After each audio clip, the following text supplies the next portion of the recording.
Ladies and gentlemen, thank you for standing by. Welcome to today's Teva fourth quarter and full year 2020 financial results. At this time, all participants are in a listen-only mode. There'll be a presentation followed by a question and answer session, at which time, if you wish to ask a question, you will need to press star one on your telephone and wait for your name to be announced. In the interest of time, please limit yourself to one question and one follow-up question only. I must advise you that this conference is being recorded today, Wednesday the 10th of February 2021. I would now like to hand the conference over to your speaker today, Kevin Mannix, Senior Vice President, Head of Investor Relations. Please go ahead, sir. Thank you, Sharon, and thank you everyone for joining us today to discuss Teva's fourth quarter and full year 2020 financial results. We hope you've had an opportunity to review our press release, which was issued 1 hour ago. A copy of the release, as well as a copy of the slides being presented on this call, can be found on our website at www.tevapharm.com. Please note that the discussion on today's call includes certain non-GAAP measures as defined by the SEC.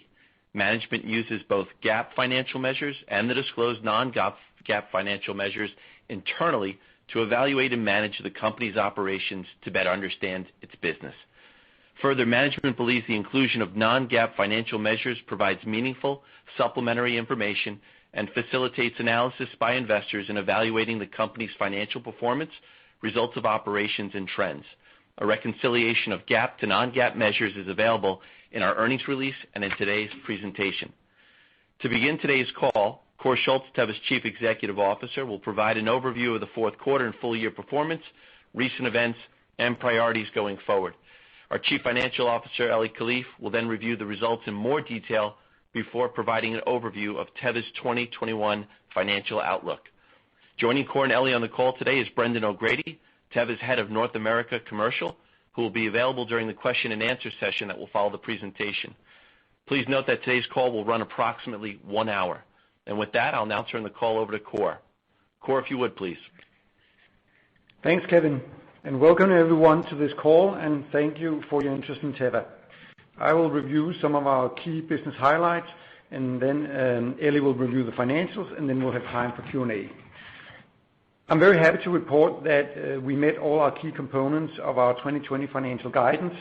As you've seen, our revenues came in at $16.7 billion, the non-GAAP operating income at $4.4 billion, and the non-GAAP ebitda at $4.9 billion. The non-GAAP EPS came in slightly above our guidance at $2.57, and the free cash flow came in at $2.1 billion. On the business side, a lot of important things happened. You could say the overarching thing for 2020 was the COVID-19 pandemic and the successful navigation of the pandemic by the company and by the employees. We did our utmost to protect the employees, and by doing so, we were able to protect our supply chain with minimal disruption and also continue our R&D programs and our product launches.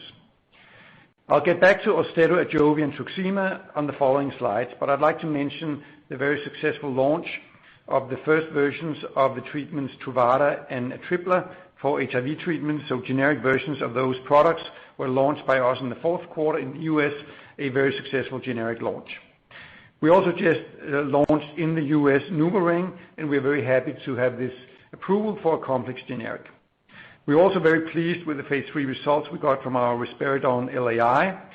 As you know, patients suffering from schizophrenia really need better long-acting therapy where they don't have to have intramuscular injections, where they don't have problems with reconstitution. And this product is a ready-to-use, long-acting product, subcutaneously injected by a thin needle, so it will improve convenience and compliance, hopefully, with strong benefits for people suffering from schizophrenia. We also launched Digihaler, the whole Digihaler portfolio in the US, and in these times of e-health, we are very optimistic that the Digihaler portfolio of products can help people suffering from asthma and other respiratory diseases to improve the treatment and the compliance with their treatment to the benefit of their health outcomes. If we move to the next slide, then I'll just give you a few comments to our revenue development. And we did have a strange year in the sense that in Q1 2020, as you can see from the European green bar, there we had a unexpected extra sales in the form of patient-level hoarding as the pandemic hit and the first lockdowns happened in Europe. So we basically sold 200 million more in the first quarter in Europe than we would normally do. And then that came back as 200 million less in Q2.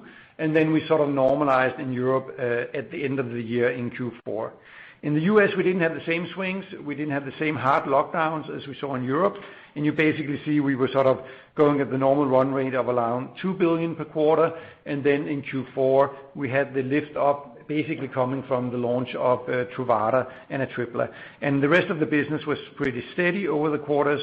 No dramatic changes there. If we move to the next slide, and then I'll give a few comments to Austedo. Austedo keeps growing very strongly. We had a 65% increase over 2019 in our revenues in 2020, and we also expect it to keep on growing strongly, as you will see from our guidance. We have a good growth in prescriptions, good growth in our sales. And what I always mention when we talk about Austedo is the huge potential. There's a huge unmet medical need in the form of tardive dyskinesia. We are estimating that we have around 500,000 patients suffering from tardive dyskinesia in the US. Of course, not everybody will be treated at all times, but as you can see from our patient numbers, and if you look at the numbers of our one and only competitor, then we are only scratching the surface in meeting the medical needs of people suffering from tardive dyskinesia. So for that reason, I'm optimistic that Austedo will continue to grow also the coming years. If we move to the next slide, then we have a bit of a roller coaster story for Ajovy in the US. We had a really good launch, and then we lost competitive power, you could say, due to the fact that we did not have an autoinjector. Our two competitors both launched with an autoinjector. We were delayed regulatory-wise, and you saw our NBRX share go from 30 all the way down to 11. Then we finally launched our autoinjector, which I think is best in class, very high quality Swiss product, really easy to use. And if you combine that new and better device, which then meant that we got back into a better capture rate with an NBRX share of around 25%. If you combine this better device and the increase in our capture rate with the fact that we do have unbeaten efficacy and we have a longer duration of action than any of the competitors, and due to the longer duration of action, we can offer both quarterly and monthly therapy, then I'm actually quite optimistic about the potential for Ajovy in terms of market share. And I've been saying since the launch that we would be happy to get 25% of the market. I'm sort of upping that ambition a bit and saying that I really think with the unsurpassed efficacy, the longer duration of action, and a clearly high quality, very convenient autoinjector, I don't see why we cannot have a long-term aspiration in the US of having a third of the market. And that, by the way, fits very well with Europe, where in some of the countries where we have launched, and that's many by now, in some of the countries where we launched early, we are already now getting close to a third of the market. So good development on the market share for Ajovy. If we move to the next slide, then many of you probably remember that I've been talking about biosimilars as a future cornerstone of our presence in, you could say, the overall generic space. And here we had to prove ourselves with the launch of Truxima, because we had to prove that we could get a good market share. There has been, you could say, some disappointment on the penetration rate for biosimilars in the US over the last 5 to 10 years. I think with Truxima, we have proven that we can get the volume share. We are up to 24% now. I don't think that we will, go from 24 to 48% in the next 12 months, but I do think we have a sustainable market share that we can increase. There's more competition now. We have two competitors and the originator, but this is a very good business for us. It's a solid market share we have already. We think we can expand it, and we're very optimistic also about the benefits of our broad future portfolio in biosimilars, which I'll actually address on the next slide. So if you look at our overall biosimilar and specialty pipeline, then you can see here that we have a very broad biosimilar pipeline roughly 10 products. Half of them our own internal developments, half of them what came in with the in-licensing deal we made with Alvotech. And we're very excited about this, and we think it will be a very good business for us for the coming many years. I can also mention here that you can see that Risperidone LAI, of course, we're getting ready for submission there. Hopefully we can submit, get approval, and launch sometime next year. And of course, we're also waiting to see the outcome for the competing product to Tanezumab, which has an advisory committee coming up. So it will be exciting to see there what happens. And together with our partner Regeneron, we'll be following that closely, hoping that we can file the product this year. I won't give any more comments to all the details, but you can see we have a broad portfolio of both biopharmaceuticals and biosimilars. If we move to the next slide, then another cornerstone of our strategy is to continuously improve our manufacturing in terms of efficiency and cost, and thereby increasing our gross margin and our operating margin. Now, I won't talk about all these elements. I've talked to you about it before. It's really not rocket science. It's what you do when you want to improve your manufacturing operation. It's more than 1,000 sub-projects under these 5 categories. I'll just mention 2 things where you can clearly see and where we're sharing with you what we're doing. On the network side, I'll show you just in a minute how we've developed by reducing the number of manufacturing sites we have, and we'll continue that. And that, of course, benefits by increasing the scale effect on the remaining sites, increasing and concentrating the volumes. And also on the supply chain, just given COVID-19 and everything that's been happening, you could say consolidation and the overview and the smart use of IT for reviewing your supply chain at all times, securing both your manufacturing supply chain and your distribution supply chain is critical. And I'd like to mention here that also the supply chain, from manufacturing to patients is critical.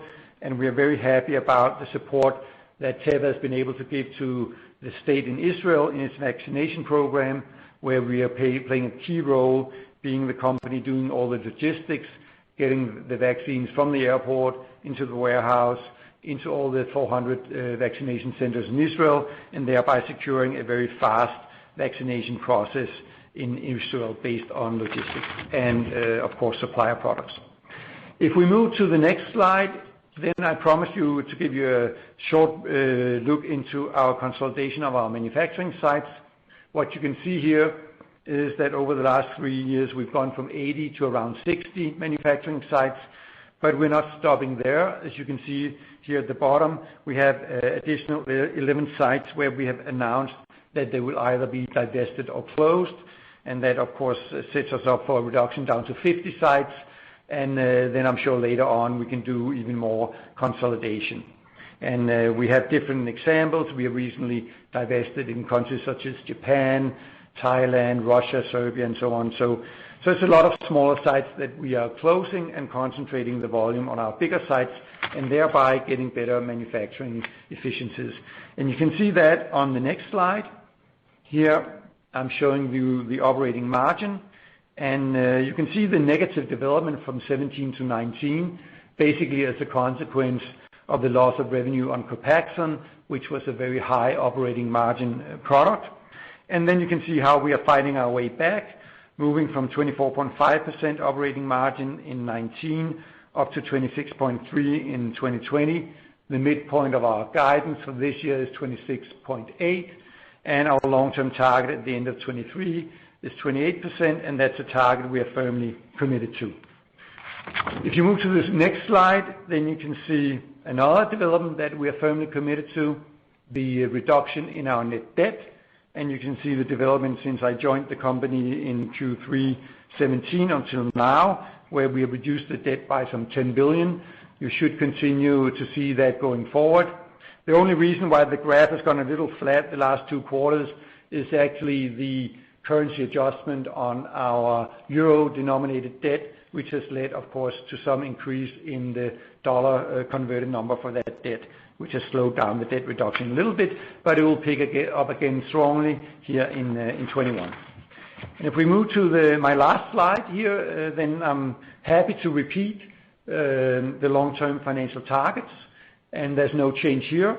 Apart from the design, we moved to 3 green round circles, and that's, of course, you could say our little contribution here, warming up to the next slide, which is an ESG slide. But these are financials, 28% operating income margin at the end of 23. We're firmly committed to that.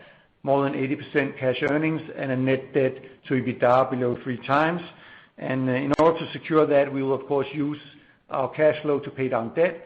And as a side remark, which I've said for the last 3 years, we don't have any plan to raise equity. We want the current shareholders to get the full benefit of our improvements in the business. Now, I have a last slide on ESG, which I'd like to show you. I won't comment on all the great things we're doing. I've just picked the E, so to speak, the environmental piece. And I just want to review briefly our 2030 environmental long-term targets. One is focused on greenhouse gases to cut our emissions by a third. Another is focused on the energy, both the energy efficiency and also the continued increase in use of renewable energy sources. And then the last one is really focused on waste and recycling of waste, and then reducing and minimizing antimicrobial discharge. It's a project we do together with a lot of other companies in the pharmaceutical industry to basically secure that we won't have problems with resistant bacteria, and to ensure that we have a reduction in the risk of this happening to all of us by working together across the pharmaceutical industry. So with this, I would like to hand over to Eli, who will review the financials. Thank you, Kåre, and good morning and afternoon to everyone. I hope you all have a safe and healthy 2021. I will begin my review of our 2020 financial results with my main focus being on the fourth quarter performance. This will be followed by an introduction to our 2021 non-GAAP guidance and some of the important assumptions behind it. While most of the discussion around 2021 guidance will come at the end of my presentation, in a few spots along the way, I will touch upon our expectation regarding forward-looking trends to assist you with your modeling. So please take the notes of this. Beginning on slide 17. We start with a review of our GAAP performance. The fourth quarter was the strongest quarter of 2020 with regards to net revenues totaling 4.5 billion. While relatively flat compared to the fourth quarter of 2019, sales were up 12% compared to the third quarter of 2020. The strong sequential performance was supported by growth in all segments, especially North America, which benefited from the strong launches of our generic version of Truvada and Atripla, as well as the continued strength of Austedo and Truxima. In Q4 2020, we recorded a GAAP operating income of 406 million versus 148 million in Q4 2019, GAAP income of 150 million versus 110 million in Q4 2019, and a GAAP earning per share of 14 cents versus 10 cents in the same period in 2019. The year-over-year improvement in GAAP operating income, net income, and earning per share was mainly driven by the successful launch of generic Truvada and Atripla in the U.S., coupled with the lower level of intangible assets impairment. Turning to slide 18. You can see that the net GAAP adjustment in the fourth quarter of 2020 were 603 million. Non-GAAP income and non-GAAP EPS for the fourth quarter of 2020 were adjusted to exclude these items, with the largest being amortization of purchased intangible assets totaling 262 million, of which 231 million included in cost of goods sold and remaining 31 million in selling and marketing. This quarterly amount for amortization is aligned with the range of 250 million to 260 million per quarter that we guided to at the beginning of 2020, and we expect it to be the same in 2021. Impairment of assets and accelerated depreciation totaled 236 million in the fourth quarter of 2020, which was mainly associated with the impairment of identified product rights of 127 million in the U.S. Turning to slide 19. We review our non-GAAP performance. As I mentioned at the beginning of my remarks, quarterly revenue was $4.5 billion, which was flat compared to Q4 2019, and annual revenues were $16.7 billion, a decline of 1% compared to full year 2019. Non-GAAP gross profit was $2.3 billion in the fourth quarter of 2020, flat compared to the fourth quarter of 2019. Non-GAAP gross profit margin was 52.3% in the fourth quarter of 2020, compared to 50.6% in the fourth quarter of 2019. The year-over-year increase in non-GAAP gross profit margin was due to our efforts to reduce our cost of goods sold as part of our long-term financial targets and due to the strong launches of our generic versions of Truvada and Atripla in the U.S. Full year 2020 non-GAAP gross margin was 52.4% versus 51.5% in full year 2019. Non-GAAP operating income in the fourth quarter of 2020 was $1.1 billion, an increase of approximately 7% compared to the fourth quarter of 2019. Non-GAAP operating margin was 25.6% in the fourth quarter 2020 compared to 23.8% in the fourth quarter of 2019. The increase was mainly due to the aforementioned strength of our generic launches in the U.S., continued growth of Austedo, and continued focus on an efficient, disciplined cost structure. Full year 2020 non-GAAP operating margin was 26.3% versus 24.5% in full year 2019. We ended the quarter with a non-GAAP earnings per share of 68 cents, an increase of 10% versus Q4 2019, mostly due to the higher operating profit as well as the lower tax rate. For the full year 2020, non-GAAP earnings per share was $2.57, an increase of 17 cents compared to the full year 2019 and 2 cents above the high end of our 2020 guidance. Now, let's take a moment to discuss our overall spend base. We declined for the third straight year. On slide 20, you can see that we had a modest decrease in our spend base in the fourth quarter, but for the full year, it declined $474 million. More than half of the annual decrease was due to a lower cost of goods sold, partially related to a lower annual sales as well to our ongoing efforts to transform our global operational network. Lower operating expenses also contributed to the decline in spend due to the ongoing active management of our operating expenses. Looking ahead to 2021, we expect the overall spend base to continue to decline, but at a more gradual pace, mainly due to our efforts to reduce our cost of goods sold through procurement cost excellence, network optimization and restructuring, operational quality excellence, end-to-end supply chain integration, and agile operating model and organization. These ongoing efforts, along an increase in the top line, will lead to further growth and operating margin improvement in 2021, with the ultimate goal being 28% operating margin by end of 2023. Now turning to free cash flow on slide 21. Teva's free cash flow in Q4 2020 was $471 million versus $974 million in Q4 2019.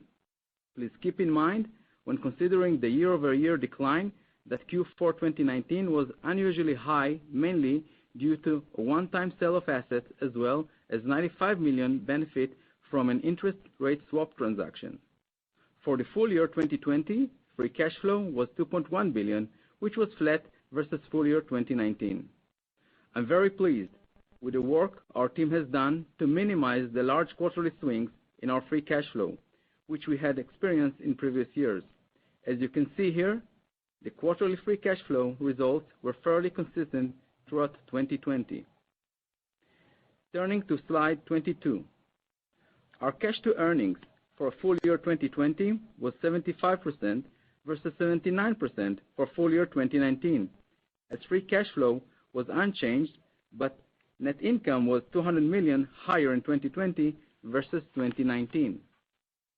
Despite the drop, we are on track to achieve our long-term goal of at least 80% cash to earnings a year by end of 2023. Turning to our outstanding debt on slide 23.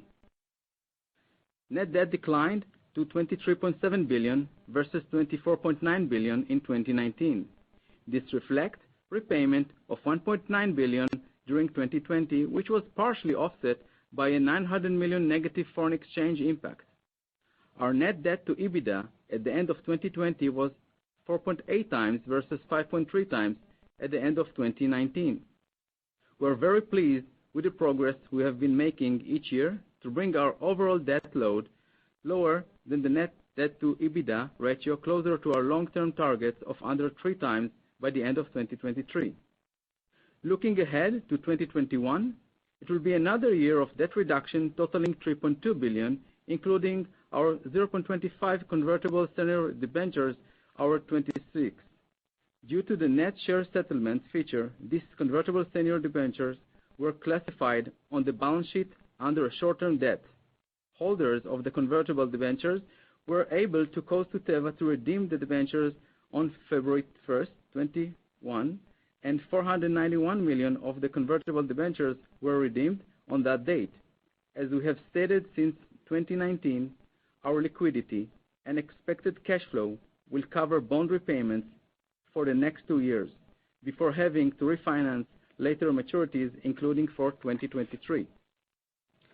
Now, let's look at the development of 2020 results versus our guidance here on slide 24.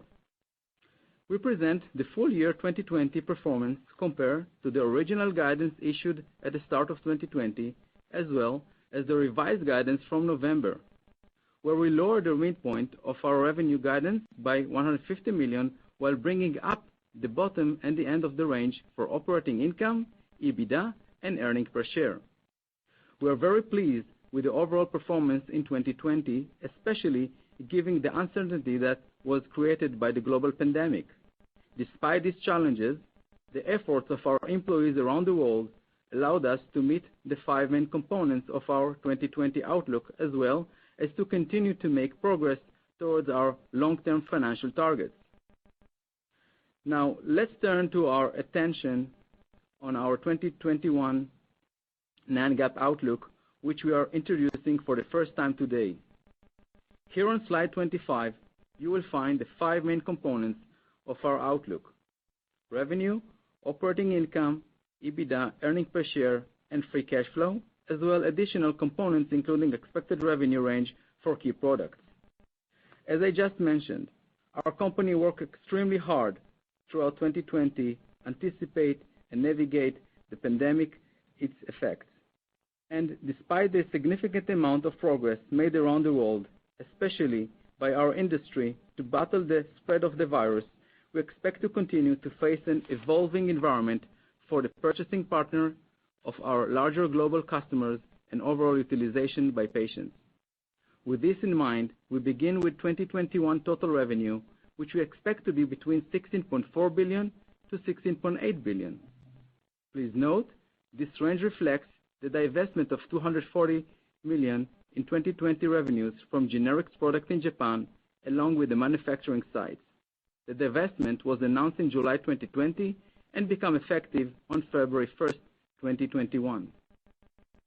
We have factored into our guidance the continued erosions of global Copaxone revenue, which we expect to decline during 2021 by approximately $300 million to approximately $1.05 billion full year 2020.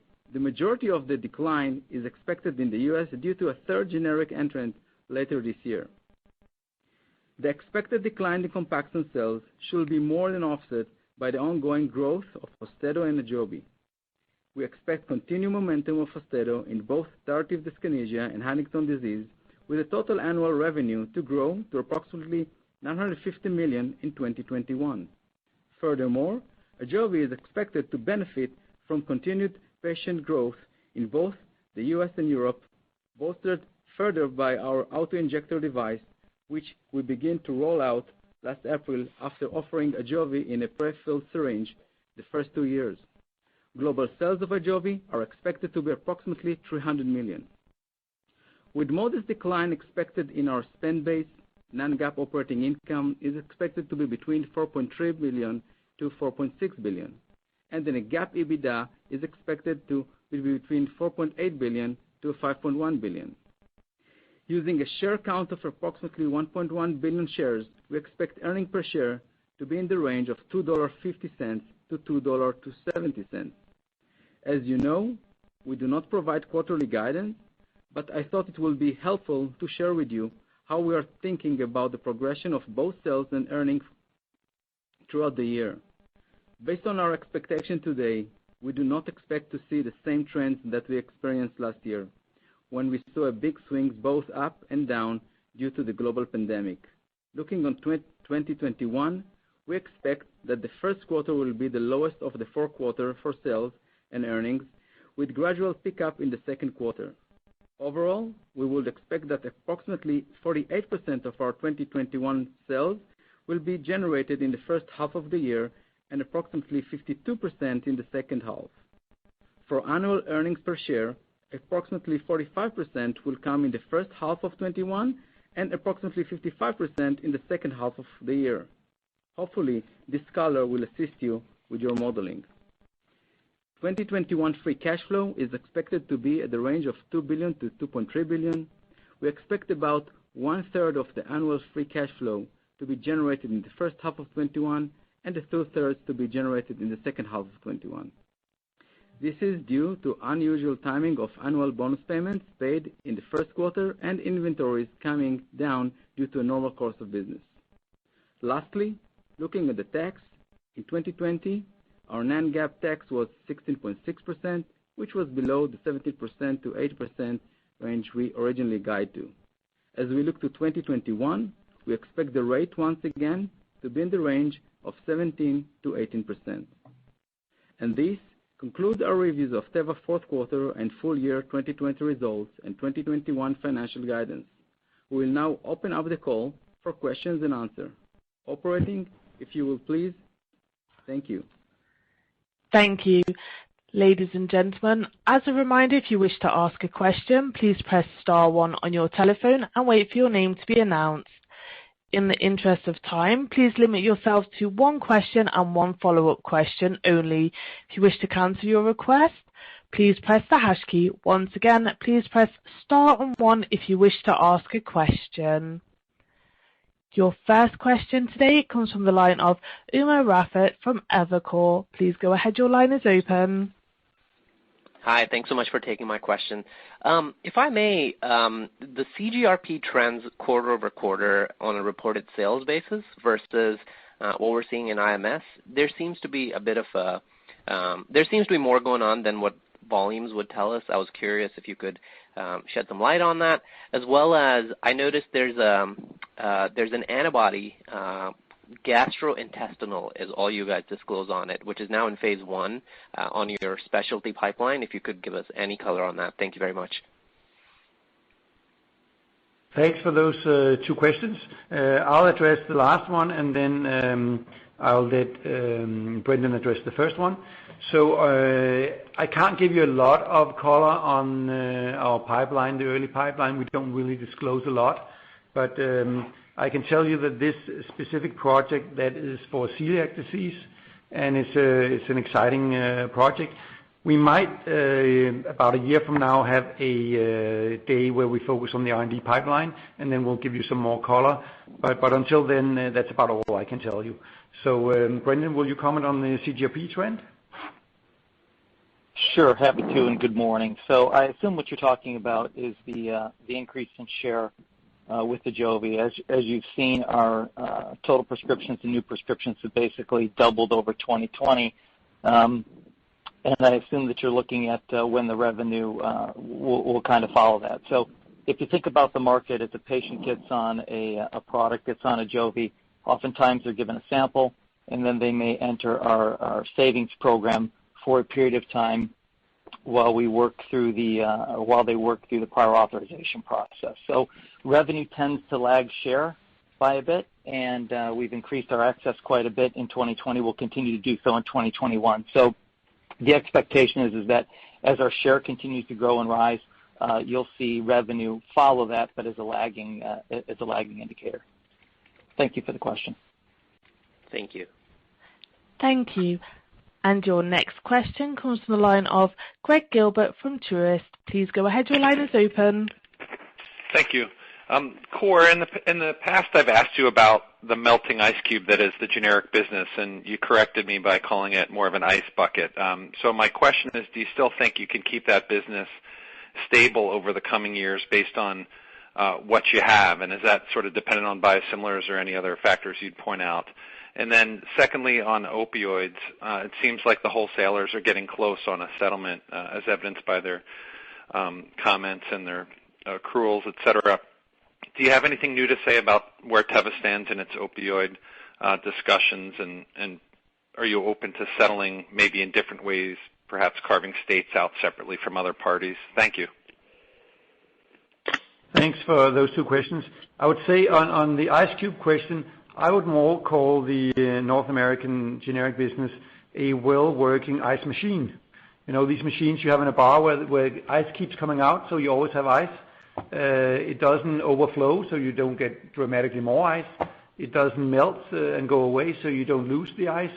That's the same way within the North American business. And I think I've said for, really 2 years, maybe 3 years now, it's roughly a $4 billion business in North America, and it's roughly $1 billion a quarter with the natural swings from, launches, where various other swing factors. So I have great confidence in this business going forward. I have also said many times the prices are not going to get back to where they were. We do have the world's, if not the world's lowest, but at least we have lower prices in U.S. than we have in Europe. It was just proven once more by the RAND Institute that issued a report recently, you might have seen it, where they conclude that generic pricing is lower in the U.S. than it is in Europe, which, as a side remark, is interesting when we are being accused of, rigging and doing a cartel on generic pricing in the U.S. That would be the worst cartel in history, resulting in lower prices. But that's another discussion for another day. But it leads me to your other question, which is also about litigation, about the opioid situation. So I think that we are close to a settlement. So can you say, are the other companies involved in the framework? But there's a difference between being close and getting something signed finally. And I've said before, unfortunately, I think we need some kind of pressure for everybody to get together and do final settlements in this space of opioid litigation. And so far, all the trials have been delayed. It's probably a year ago I was talking about the New York trial that was still at that point probably scheduled or maybe just about to get moved due to the COVID-19 pandemic. And since then, we've had 1 year of delays in the legal system for good reasons, of course, due to the pandemic. So I'm still optimistic about the framework settlement. I'm still very optimistic about Teva finally reaching an agreement. But I'm not so optimistic about the timing simply due to the fact that the legal system is not really up and running. And that means that event pressure that will probably get people to sign on the dotted line is really not right there right now. Hopefully, as the pandemic gets better in the coming quarters, we will see a return with some pressure from some upcoming trials, and that will result in a final settlement. With regard to settling parts of it, then I think the best for everybody is a framework that includes, both the states and the subdivisions. That would be the most elegant way to do it. But of course, you can imagine all kind of different other ways of settling it. Thanks for the questions. Thank you. And your next question comes from the line of Elliot Wilbur from Raymond James. Please go ahead. Your line is open. Thanks. Good morning. Good afternoon. If I could just ask you to provide some additional color, Kåre and Brendan, around your commentary regarding the trends in North American generics business, just specifically thinking about the headwinds in terms of volume, price erosion. What's your expectation for 2021 versus 2020? And more specifically, what should we be thinking about in terms of new product launches, new product contribution? We've been talking about generic versions of Forteo, Restasis, and NuvaRing for quite some time. Obviously realized NuvaRing but there must be some other key launches that have kind of moved into the target range here that we should be thinking about in 2021, and just wondering if there's any date certain launches based on settlements that would give us a little bit more visibility into trends there. Follow up, just get your commentary around generic EpiPen market dynamics. Seeing pretty strong increase in demand, unusually strong for this time of year, assuming there's some tie-in to COVID-19 vaccinations, but just wanted to see what you're seeing sort of at the stocking level versus what we're seeing in terms of retail prescriptions. Thanks.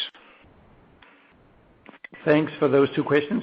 So I will give an overall take on the North American generics, and then Brendan will give you some details on that and also answer the question on EpiPen.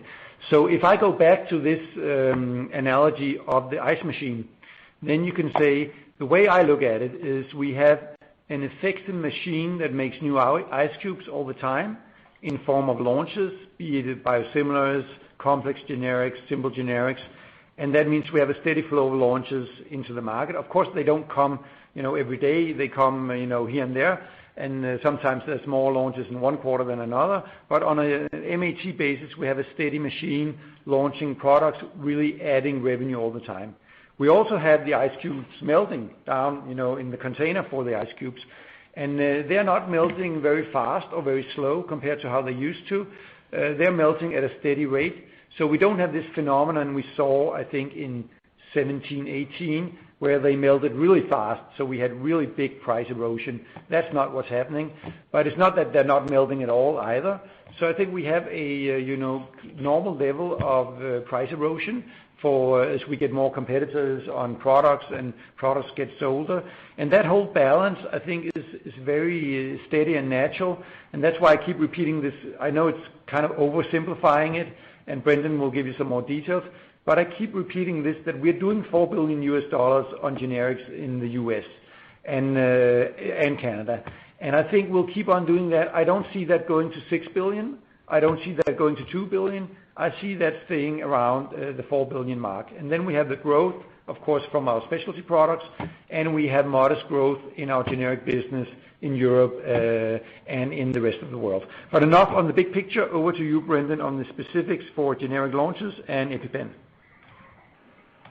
Sure, thanks, Kåre. So there's a couple ways to think about the generic business, and when you think about launches, it's both number of launches and value of the launches. In 2019, we launched, I think, 45 or 46 products. In 2020, we launched 15. But the value of those products was much different. So, 2020 was a good year for us, and that was led by Truvada and the Tripla. As we think about 2021, we've already launched 2 products. We have another 6 or 8 that we know we're going to launch. We're preparing to launch, and then we have a stable of complex generics up to maybe 11 that are possible this year. But of course, we won't get all of those, and we're not certain which ones we will get. So I like Kåre's ice machine analogy. I think that that's very relevant. I think that we will launch more products this year than we did last year.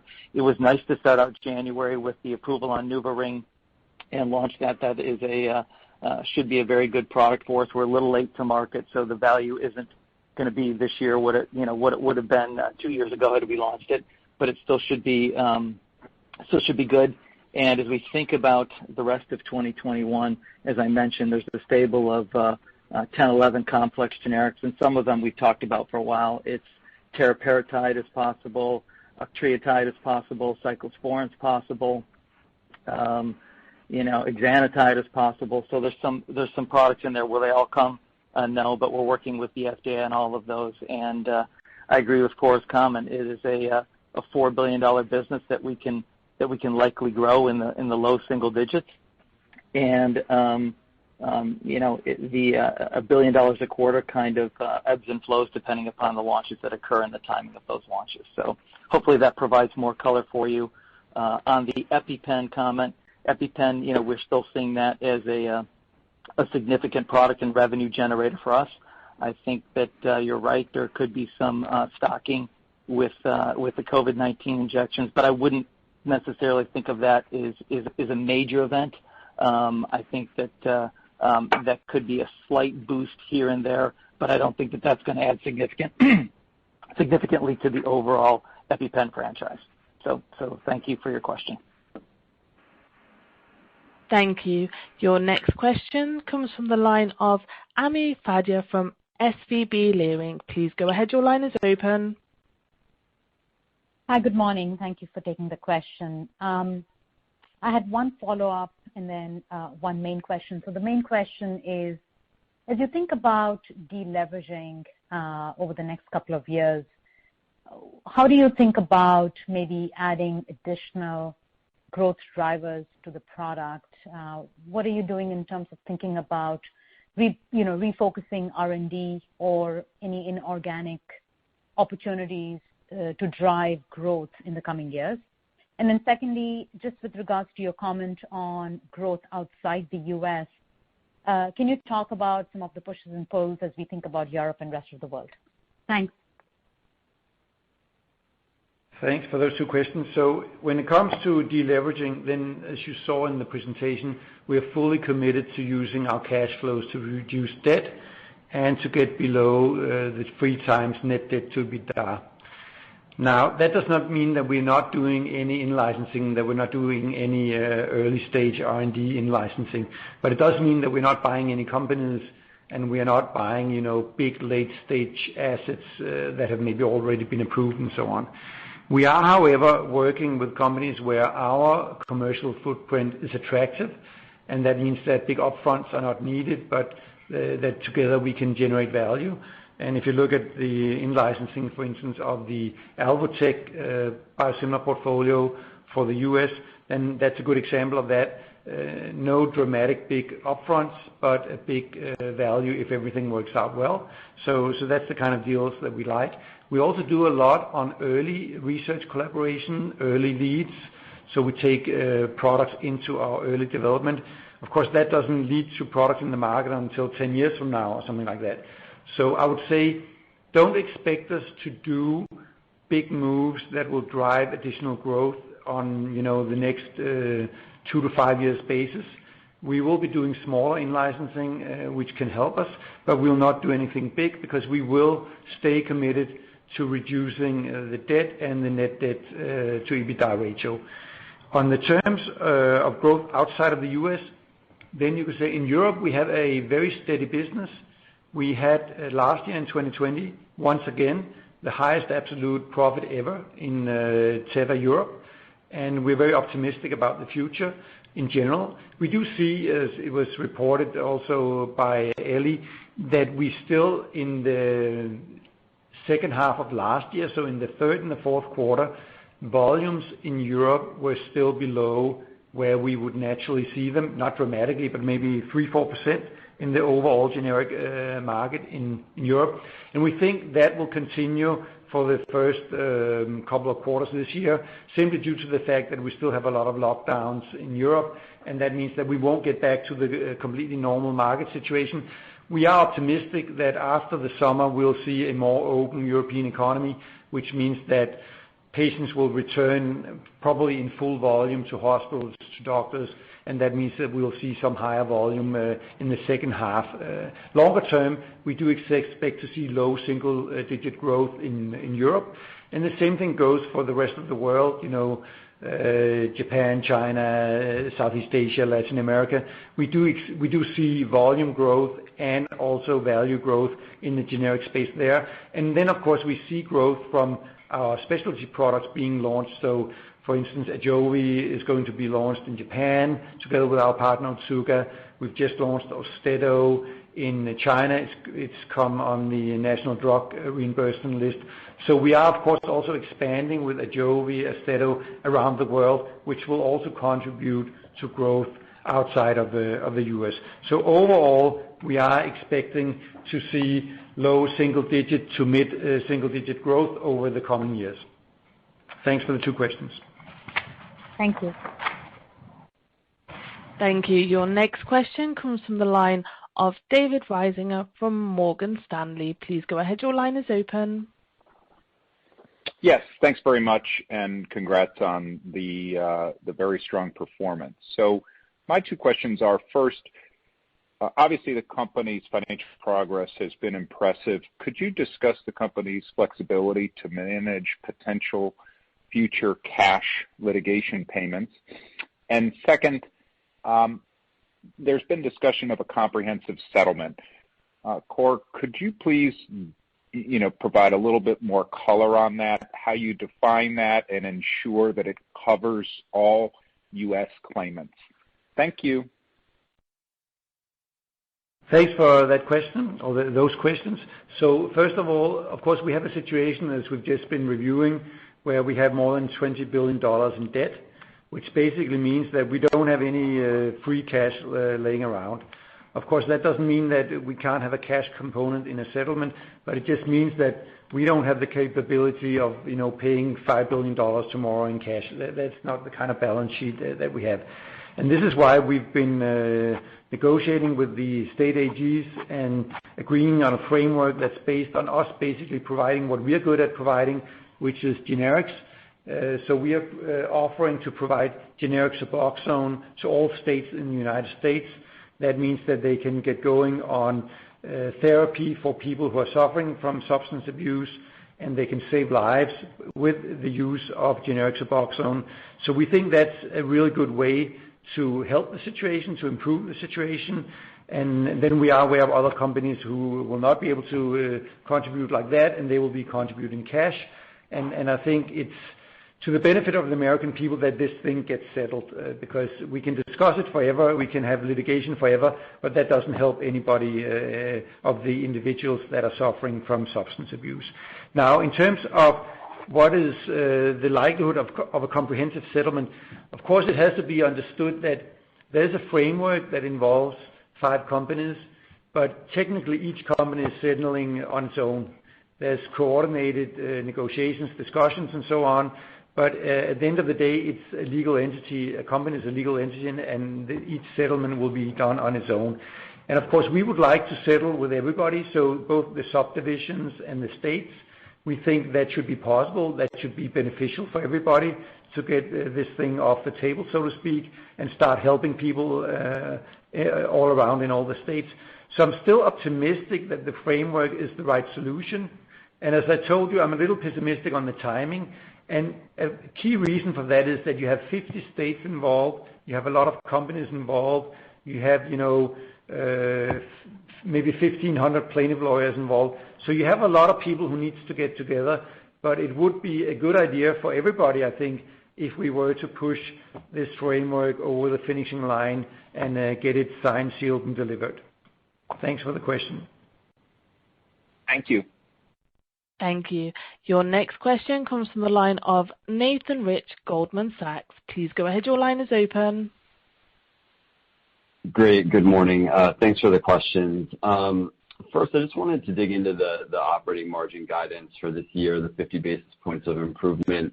Eli, could you maybe help us think about, how you're thinking about gross margins next year? It seems like you have several kind of positive tailwinds with the specialty business continuing to grow, additional facility rationalization. You've talked about a stable kind of North America generics business.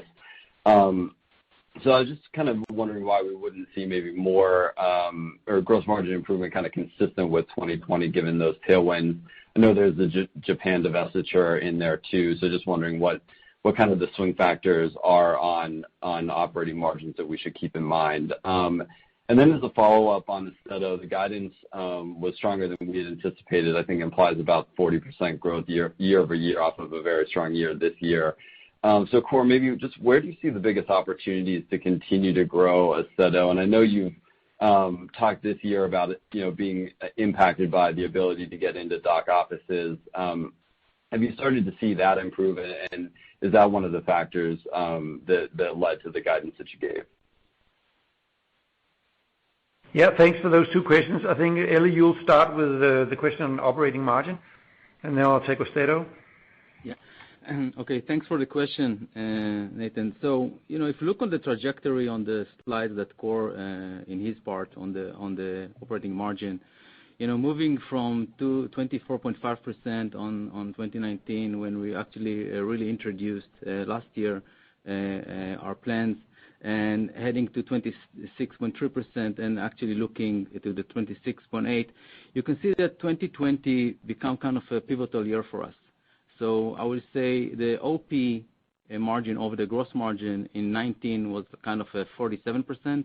Now we actually came to kind of a 50-50. And heading to 21, you should think about our margin to be flow from the gross margin on the OP more than 50%. Really close to what we're saying there, midpoint 26.8%. And you can actually look on, okay, we did kind of more than 1 point year over year, but heading less than 1 point. One of the elements here we need to remember is that actually we are looking for going forward midpoint on the revenue versus last year. If you remove the investment on Japan, what we did this year, we work heavily on the OPEX to make sure that we have really great cost structures. We are looking on moving forward to supporting some better mix on the revenue, and that's actually with kind of a bit higher percentage-wise in terms of the OPEX for next year. So we still kind of looking to grow and looking on how we actually can support it with sales, marketing, and other activities. But I would say that the direction is to actually flip it and flow through more than 50% from the gross margin into the OP. So I think that's the way you should think about it. So on Austedo, I'll just give the overall comment, and then Brendan, you can also give some details if you want. So basically, we are continuing the very strong trend we've seen on Austedo, so it's not a dramatic change. What is important here is that we can continue to grow, and the reason why we believe so is the big unmet medical need. There's a lot of patients out there suffering from tardive dyskinesia who can be treated, who are not being treated, and they can get a huge help in their everyday quality of life. And therefore, we see that new patients are coming on it all the time. Of course, we've had some hurdles on our communication with doctors face-to-face during the pandemic. We expect that will continue to some degree, but we've also overcome some of that through different tactics. And maybe, Brendan, you can comment a little bit on how do we see tactically that we will keep on driving the growth of Austedo in the U.S. Sure, happy to, Kåre. So, at the outset of the pandemic, I think we were able to move quickly to virtual and video detailing with physicians, and it's certainly not necessarily as impactful as in-person, face-to-face detailing as far as generating a new-to-brand prescription, but certainly it played a role. We've been able to return to the field where state and local guidelines will allow. So we're continuing to engage with physicians. As far as the unmet medical need that Kåre talked about, the patient population for tardive dyskinesia is probably in the 500,000 range number of patients. About 26,000 patients today are treated between the two products in the market. So it's a little more than 5%. So there's still significant opportunity in the tardive market. And then when you think about chorea associated with Huntington's disease, there's about 38,000 patients in the U.S. with Huntington's. About 30,000 of them have chorea associated with Huntington's, and only about 2,600 of those patients are treated, so a little less than 10%. So there's still significant opportunity with both tardive dyskinesia and Huntington's disease. I think we've really just scratched the surface on this market. As we continue to go through 2021 and the pandemic improves, we'll have a greater percentage of our details being face-to-face. So we certainly see some good upside and some good growth coming from Austedo, both in 2021 and the out years 2022 and beyond. So thank you for the question. So I think now we'll take the last set of questions because we're getting close to the hour. Thank you. Your final question comes from the line of Jason Gerberry from Bank of America. Please go ahead. Your line is open. Hi, good morning, and thanks for squeezing me in. Yeah, so I guess my first question, Kåre, is just, is there an opportunity for ANDA distribution in 2021 to play a bigger role in COVID-19 vaccine distribution? You talked a little bit about the Israeli experience. Was that a one-off, or are these opportunities not available to Teva more broadly? And then my other question or follow-up question is, as it pertains to the DOJ legal matter that you referenced earlier with the price fixing suit, I know that there was an attempt to get the civil matter stayed pending resolution of the DOJ case, and I think the court balked at that. But is there still the potential for getting the civil matter stayed, or could we anticipate both legal matters sort of proceeding in parallel this year? Thanks. Thanks for those two questions. I'll try to answer them relatively briefly. The first question on ANDA, it's a yes. Yes, ANDA can potentially play a role in helping states to get vaccine distribution going in a good and safe and reliable way. We know how to do it. We're doing it, as you know, in Israel, and ANDA has the capability to distribute nationwide to any pharmacy that you can imagine or any location you can imagine. So it is a possibility. Whether there will be a need for it, I'm not sure, but it's definitely something that we are offering to the healthcare systems right now if they need help on that front. With regard to the DOJ criminal case on price fixing and the civil case, then there was actually a development yesterday, I believe, where in the civil case we explained to the judge or we have been explaining to the judge that it doesn't make sense to focus on Teva since we have denied any wrongdoing and we have a criminal case waiting. Whereas some of the other defendants, they have already said that they did something wrong, such as Heritage and other companies. So it doesn't make sense to focus on us in the civil case. It would be much more relevant to focus on the companies that have said they've done something wrong and then dig into what have they actually done. And in layman's term, then the judge has agreed to that, and that means that Teva won't be at the forefront of that case. It will be some of the other companies. And then you could say, in that sense, the case is not stayed because there's 15 different defendants, including Teva, but it will not focus on Teva. It will focus, I think, on Heritage and some other companies. And then the criminal case will, of course, take its time, and we'll have to see how that develops over the coming years. So thank you for those two questions. And with this, I think we will end the questions, and thank you all very much for your interest in Teva. Thank you. Thank you. Ladies and gentlemen, this conference will be available for replay from 2 p.m. Eastern Standard Time today through until 2 p.m. Eastern Standard Time on Tuesday, the 9th of March 2021. You may access the remote replay system by dialing +44 33 33 009785 and entering the access code 5458315. That number again is +44 33 33 009785 using the access code 5458315. That does conclude our conference for today. Thank you for participating. You may all disconnect.